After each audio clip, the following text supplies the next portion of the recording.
Hello everybody, Russian Batman back with another video. And in today's video, it's kind of a random showcase, but it's all Marvel, so I guess it's not super random. But yeah, that's pretty much it. Let's get straight into it. I think I just realized all of these figures sort of have pairs. So I got kind of two characters that are in the same kind of genre of Marvel. But yeah, first one I want to show off, and this one I'm pretty. You know what? Let me show off. I know I'm gonna show it off in the order. Um, so I'm like debating which order I want to show off these figures. So this is Hitmonkey. I've made a Hitmonkey in the past. However, I like this one the best. I decided to redo the Hitmonkey a little bit.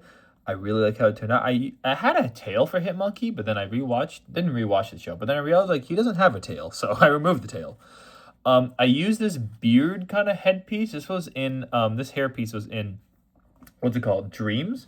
And then I sanded down the beard to make it kind of look like it's could be the monkey's muzzle, and I think that actually works out pretty well because I think his hair just kind of looks like the hair. But you can take that off, and you can see here underneath I just have the glasses, and like I said, the actual face is actually painted onto the muzzle onto the actual beard, so it's kind of like one piece. I think it's kind of clever.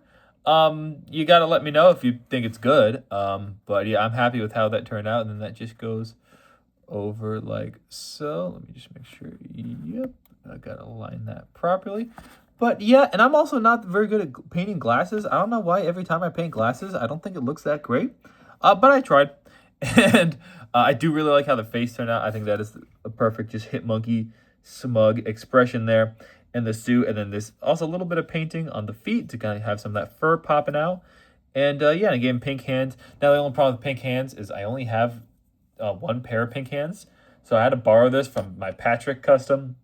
One of these days, I just got to order some more pink hands. I don't know why, just they're so scarce in my collection of minifig parts. But there's Hitmonkey, and to go with Hitmonkey, I decided to make his companion Bryce. So here is Bryce, and I want to do this because I thought it'd be cool to make Bryce. I'm not so sure if I'm entirely happy with how he turned out.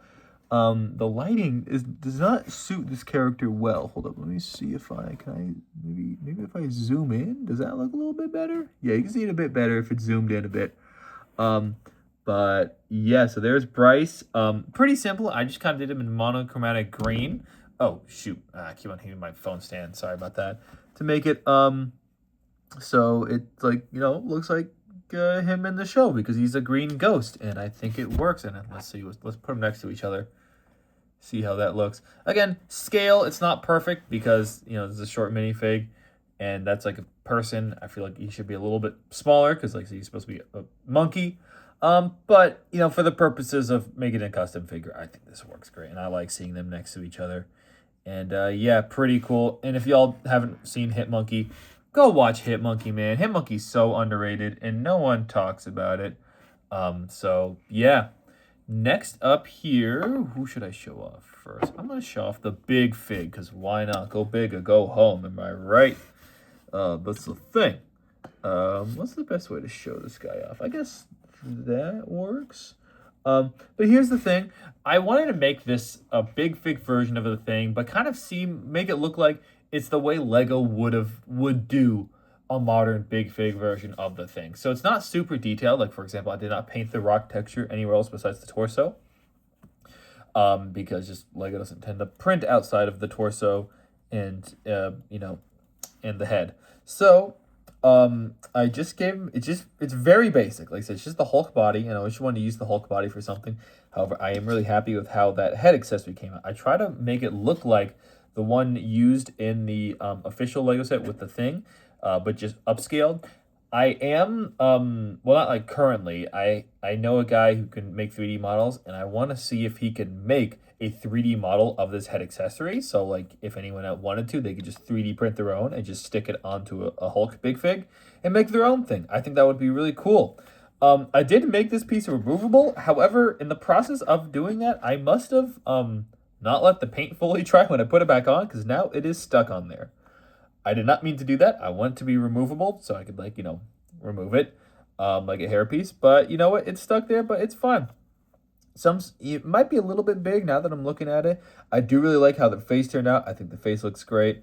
And like I said, it's a pretty simple thing, but that was kind of the point. I wanted to kind of make it look like, hey, what if Lego actually made a comic book big fig version of the thing instead of just the minifig we got? So there you go. I'm like hitting my camera a ton. Last but certainly not least, oh damn, I'm pretty proud of this one.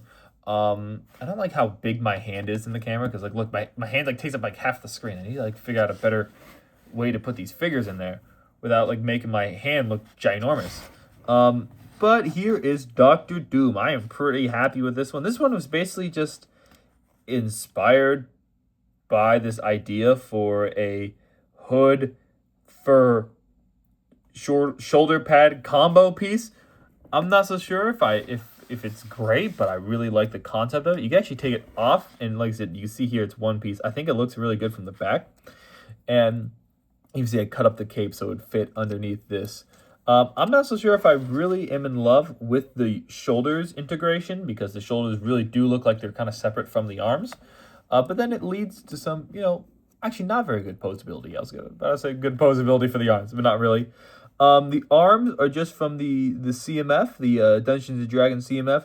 Torso is the original Doctor Doom torso. However, I did paint some additional little bits and bobs on there to make it look cool. The face is painted. This isn't the original Doctor Doom. This is a modified version of one of the, I believe, the Lego movie little drones or like the Lego movie robots. Legs are completely painted by me. And this cape, I'm also pretty proud of the cape. It's also painted just because I didn't have a green cape, so it's like kind of a completely painted cape. However, I do think it looks really good, and I do really like how that fur came out. But yeah, like I said, I think as a whole, I do think the complexity of this kind of clashes with how simple kind of the torso is.